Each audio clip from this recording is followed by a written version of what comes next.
Hi, and welcome to another edition of MSA Weekly. In today's edition, we're going to try to recap all the activities of what led into our 4th of July weekend, and actually where I'm shooting this from is how my 4th of July weekend ended. This is the 5th.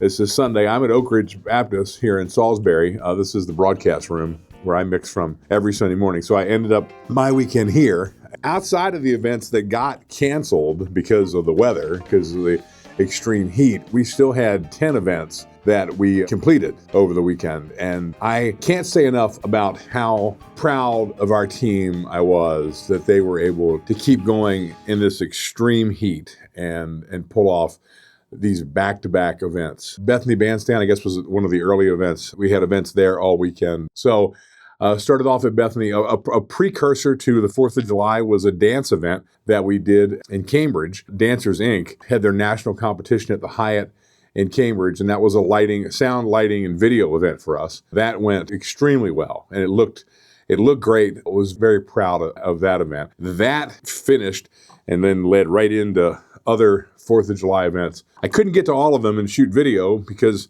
there were too many. So some of the guys had some stills they shared, and you'll be seeing those on the screen as we talk about them. The third event was on the beach in Ocean City, so a little bit further south from Bethany, actually on the beach, 2 stages at the end of North Division Street, and great event there, right actually on the beach, and probably one of the coolest events that we did, because if you did get hot, you could go swim in the ocean. The furthest north was the town of Clayton.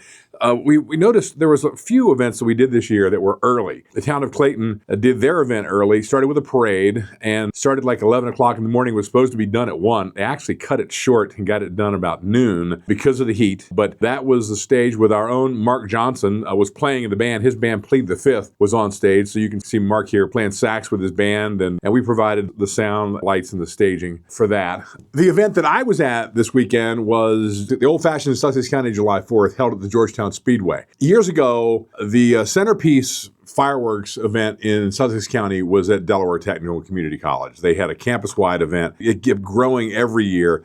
For some reason, it stopped quite a few years ago, and Ken Adams came to me at Return Day 2 years ago and said, I'd like to bring back that event. And he said, I think we can do it at the Speedway. So we started talking about it, and we put together an event, and I was very proud to be a part of that. He had a carnival out there. We had a competition tractor pull in the grandstand. So he's got a grandstand there. He incorporated grandstand events. He had a competition tractor pull on Friday night. We had the band Old Dogs New Tricks Friday night. And then Saturday, he had an exhibition tractor pull. And then he had a motocross thrill show, which was amazing. You see these motorcycles just fly through the air and doing backflips and all this just utter craziness. It was very exciting. We had the Funsters there doing the day, and then the music ended with Mike Hines and the Look. And of course, the carnival went on, and then a great fireworks show. Another event was the Easton Celebrations event in Easton, Maryland. Been doing that event for years. Bird Dog and the Road Kings played there. Our own Charlie Riddell is the bassist, so we were glad to be a part of that. Salisbury's Red, White, and Boom, sponsored by WBOC at Bennett High School. That was another fireworks event. The event that when one of our staff members came to me a few months ago and said, I think we've got an event out of town on July 4th, and I said, we're pretty busy on July 4th. And he said, yeah, but I think we're going to have to do this one. He said, but it's kind of really out of town. And I said, okay, what are you talking about? He said, we've actually got the potential for a private party for 60 people with Dustin Lynch in Bozeman, Montana. And I looked at him like, you got to be kidding me.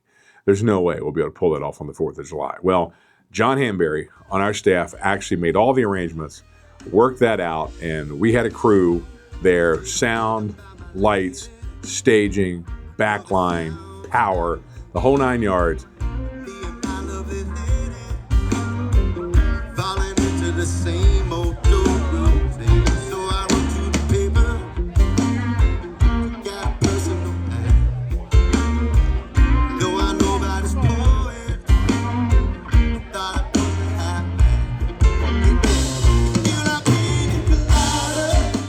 Private party for 60 people. This was on I don't know how many thousands of acres this ranch was in Montana, but I wasn't able to go. But that was a beautiful event.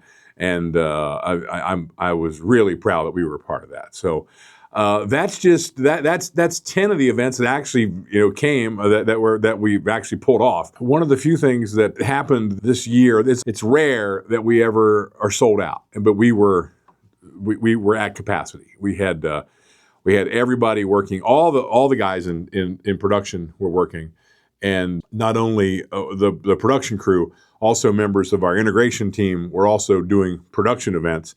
And then we had a lot of our freelancers that were working and doing a great job, and working in extreme conditions and extreme heat. And it was very, very tough, a lot of work. And I'm so glad we were able to do it. Thankful for all the hard work the staff puts in. These guys are very dedicated at what they do, and it shows. And I'm proud to have them on our team, and that we all get to work together on a regular basis. Thanks for watching MSA Weekly. That's just a recap of the July 4th, 250th anniversary of the country edition, and we'll be back next week with more.